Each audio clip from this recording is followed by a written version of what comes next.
In January 2009, she was just had a bad cough, and we went to the pediatrician, and they treated her for congestion at that time, which seemed appropriate, with what the symptoms she had at that time. And a couple weeks had passed, and the coughing was continuing, and she had developed a lump on her neck, and we had been on vacation in Florida, and she just kept coughing and coughing. So we went on Friday, February 20th. We went to the doctor about 3 o'clock in the afternoon, and he had suggested that we get some blood tests and a chest x-ray done, and he was going to call us that evening. So when we left, I even called my husband, and I said, Mike, I think he thinks it's, mono or pneumonia, because he's going to call us tonight, which I thought was odd, being a Friday. And sure enough, around 6:30, 6:45 that night, he called us to say that the chest x-ray showed, some spots on the lungs, and that he had spoken with the doctor at Strong, Dr. Korones, and they wanted to see us that night. And we got to the hospital, and immediately, as soon as we were there, it was like they had us in our separate room. They, were coming in asking us questions, asking us to tell the chain of events leading up to being there.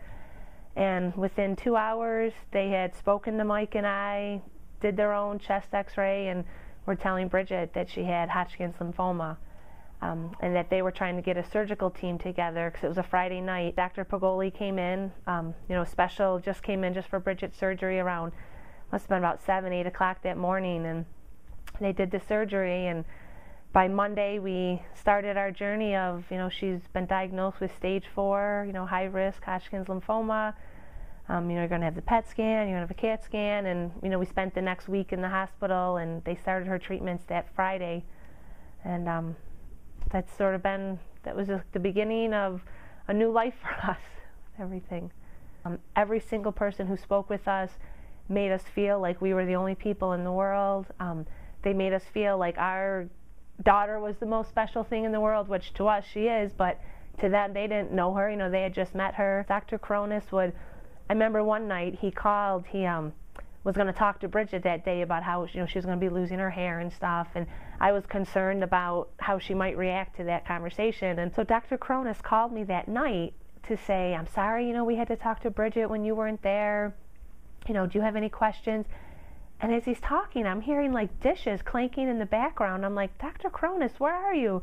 He's like, well, I'm at home, but I just wanted to, touch base with you. And I couldn't believe it, that here's this incredible doctor calling me from his home after his dinner to make sure I'm okay, that I wasn't there for a conversation he had with my daughter. It's just amazing, the attention, that they gave to us. Here we have this world-class facility right here in our backyard, and again, you just sort of take it for granted. And now that we've experienced, the professionals and the intelligence of these people that have taken care of our daughter and us, what they've offered to us has just been incredible.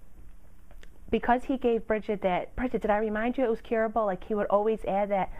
I think that just gave her a sense of security and confidence that she never looked back. When Dr. Korones was treating Bridgette right at the start of her treatments, a doctor from Ethiopia, Dr. Asrat, was coming over to shadow him for a while here. And Bridgette said to Mike and I, probably like the next day, she said, how those people, our friends, want to raise money for us? She goes, can we give it to Dr. Asrat instead?